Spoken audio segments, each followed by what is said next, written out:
Hari ni nak tunjukkan model touring yang kita ada dekat kedai. Kita ada Boss DS900 dan kita ada QJ SVT. Alright, yang ni nak fokuskan sikit lah untuk Boss dengan yang SVT ni. Sebab dua-dua ni adalah test drive punya. Okay, kalau korang free, korang datang kat kedai ni dekat Seremban, boleh test drive. Tapi untuk dua model test drive ni, Adli pun nak jual juga. So kita boleh letakkan dia sebagai second hand lah.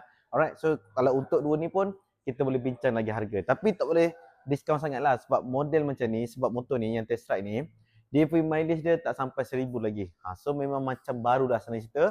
Okay, sideboard tobok memang semua dapat, jangan risau. Okay, and then the free gift pun Adli bagi sekali. Tapi yang special dia, untuk SVT ni kita dah pasangkan sekali dengan exhaust. Okay, exhaust Akrapovic. Yang ni pun kita akan bagi sekali dengan tuan, tak ada masalah. Alright.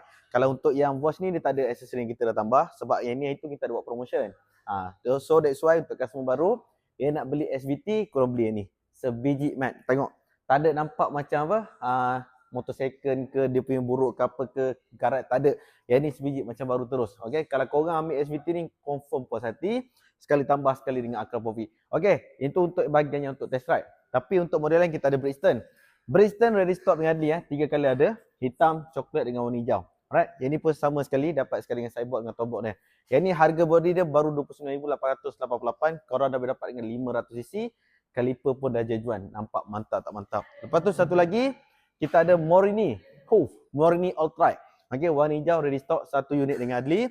Yang ni pun sama juga, sideboard tobok nampak. Tak kena quick and force. Bagi terus macam-macam dekat Morini. Morini ni siapa tak tahu lagi, dia made in Italy. Cuma pasal dekat China and then dijual lah dekat Malaysia. Okay, yang dekat sebelah ni kita ada abang dia. Morini 700.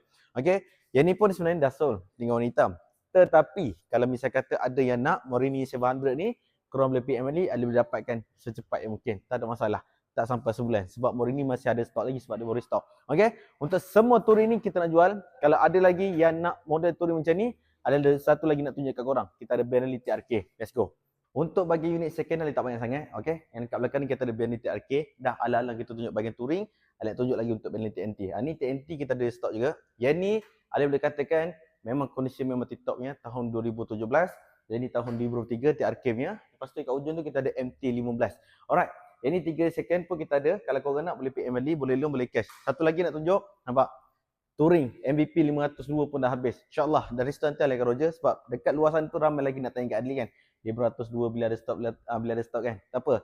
Adli once dapat terus, Adli update terus kasih korang. Tapi yang paling penting sekali, yang mana korang berminat dengan model motor kat kedai Adli yang mana tak ada stok lagi, korang boleh apply dulu dengan Adli. Ataupun kalau cash, deposit dulu. Nanti motor sampai senang, Adli terus lock saja. Okey, kalau korang berminat, motor apa lagi yang korang nak, boleh beritahu kat Adli. Ni SRK 450 RR ni, ada customer Adli, dia ada